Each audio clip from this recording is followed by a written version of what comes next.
I gave birth to my daughter weeks ago. My experience was pretty traumatic, and since it was my first, I had no clue what to expect. When I went into labor, I had the most difficult time of my life. I was in pain for hours. My mom was with me, but she had to go, and my husband was with me the entire time.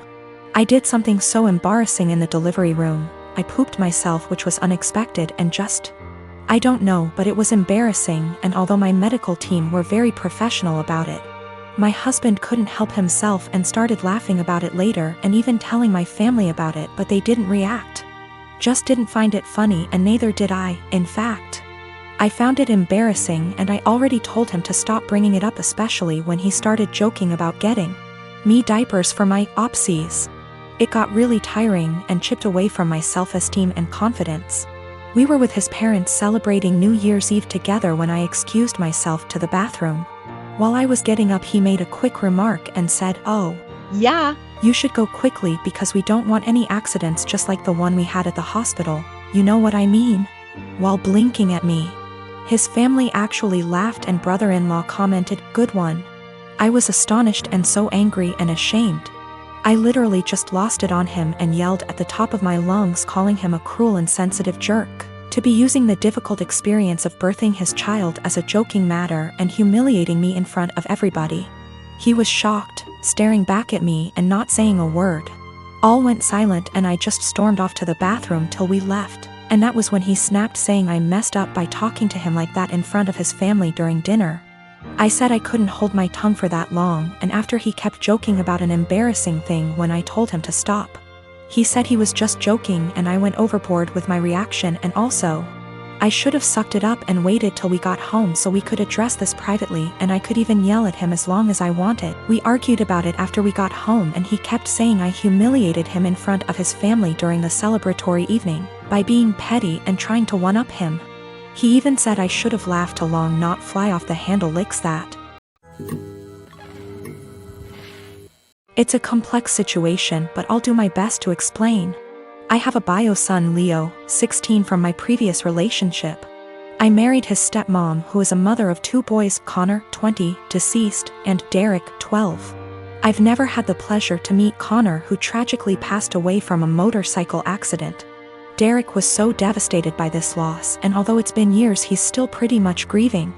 I've seen tons of pictures and videos of Connor and made efforts to get to know who he was as a way to share Derek's grief and be there for him, to lend an ear and a comforting shoulder. It's safe to say that Derek and I grew a strong bond in no time. But my son Leo isn't close to Derek. Understandable, because not all siblings and step-siblings are the same. Leo and Derek are different in everything, which isn't a bad thing, but Leo calls himself the brutally honest type and makes insensitive comments about Derek most of the time. They tend to be under the guise of advice. Derek never complained, so I had to step in and tell Leo to stop being insensitive towards his stepbrother, especially with everything regarding Connor and his memory. Leo would say, "Okay, I get it, and I won't do it again." Days ago, Leo wanted to hang out with friends and asked Derek if he wanted to join. Derek agreed and put on Connor's hoodie before going out.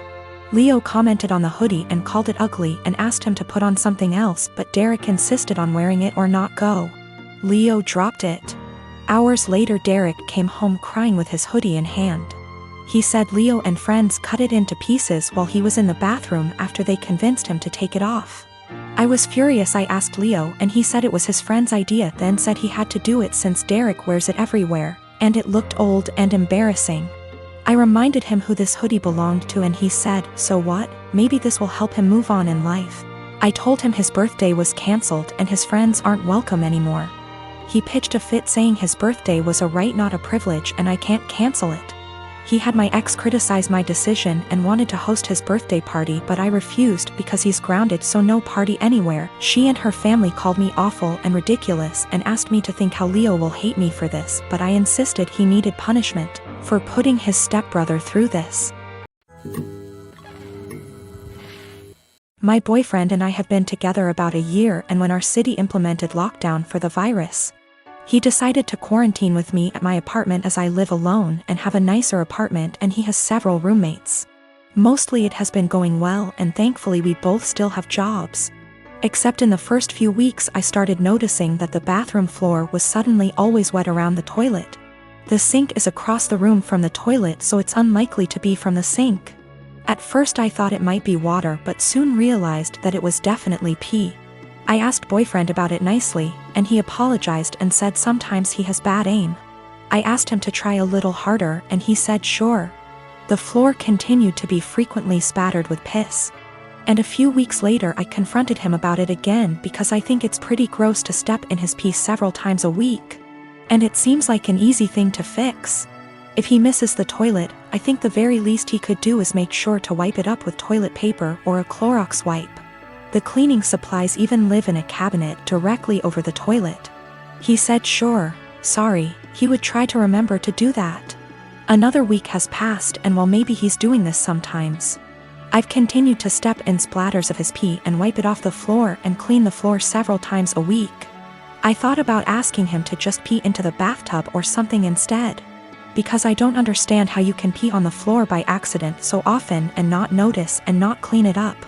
Last night I got up to use the bathroom in the middle of the night and absolutely stepped in piss, for the 12,312,301,298th time. I had it and I didn't want to pick a fight or ask him again since it seems clear he can't or won't change. So I got one of my dog's wee pads from when he was a puppy, he is well trained now, and cut it up a bit and taped it down to make a sort of skirt or mat around the floor near the toilet to at least absorb the piss. Boyfriend saw this morning and is furious with me, saying that I'm calling him a dog, comparing him to an animal, etc. Honestly, I was not thinking that at all. I just was trying to be resourceful and solve the problem for myself since I don't like piss on my bathroom floor, and don't like stepping in it. I didn't feel like arguing about it anymore. And putting a material specifically meant to absorb pee around the area he keeps peeing on by accident seemed like a practical solution.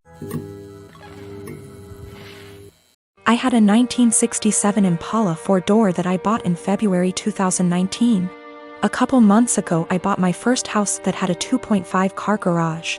I moved the car in and started tearing it down for a complete restoration. I had the body in one bay and the chassis in another, plus the whole garage filled with parts.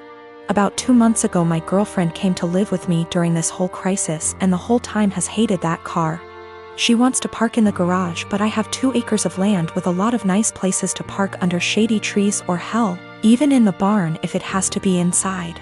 I tell her tough luck, it's my house and it's not like I can just throw it back together real quick.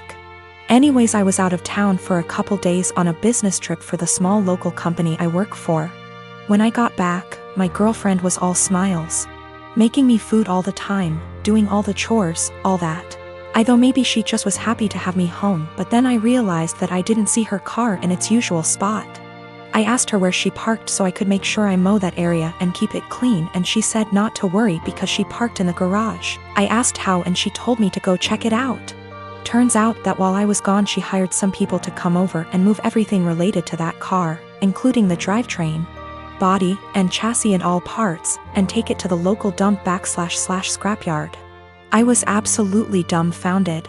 I had spent over $11,000 on that car including new parts, services, and the car itself. I told her that I was going to be taking her to court for that and she brushed me off like I was being dramatic. I told her that it's done between us and to pack her things and leave. I admit I was really angry, but I did end up getting a lawyer. And as I have all the receipts for all that money spent and I have her on my house's security cam footage letting the guys in and watching them take it all, I think I can win. Her family and friends are absolutely blowing me up saying it's just a stupid old piece of junk, and that she cannot pay back all that money I spent, and that I should just let it go. But I have been putting all my time, effort, and money into that car for a year and a half now, and god damn it if I am not going to get justice for what she did. I got a call from her mom about 20 minutes ago and she told me that I was ruining her daughter's life over a stupid car. I told her she ruined her own life. I've been gathering documentation and stuff and I'm about to head down to the police station and file a report, as suggested by lots here. Went to the police station last night, was told to come back in the morning. Just got back and filed an official report against her for grand larceny and grand theft auto. I showed them all the receipts I had for the car and the footage of her letting the guys come and take it, as well as the title for the vehicle in my name. They said they will be in contact with all three parties, me, XGF, and junkyard guys, soon, and they will hopefully be able to recover some or all of the car. Just have to wait now. The junkyard guys apparently were in the middle of hiding it when the police came to ask them questions. It was on a forklift and they were gonna put it on top of a pile of cars that was hidden behind more piles of cars. They said it was theirs and they had the title, but obviously didn't have the title for it, and since they matched the VIN on the chassis and body to the VIN on my title, it was obviously mine. I know at least one person there has been arrested. I think he was in the camera footage I talked about earlier, but if it was the boss or whomever or even his specific charge. They also told me they would be looking into this specific junkyard for any other vehicles reported stolen. They said they haven't been able to get in contact with my ex just yet, but they're working on it. I'm just so glad they found my car. Luckily, I made quite an album of pictures detailing me tearing down the car, and so I can use that to prove what parts they had were mine, so I can hopefully get most or all of it back. Police haven't let me take it back home yet, as they say it is evidence or something, so hopefully I can get it back eventually. Thank you all so much for the support and advice.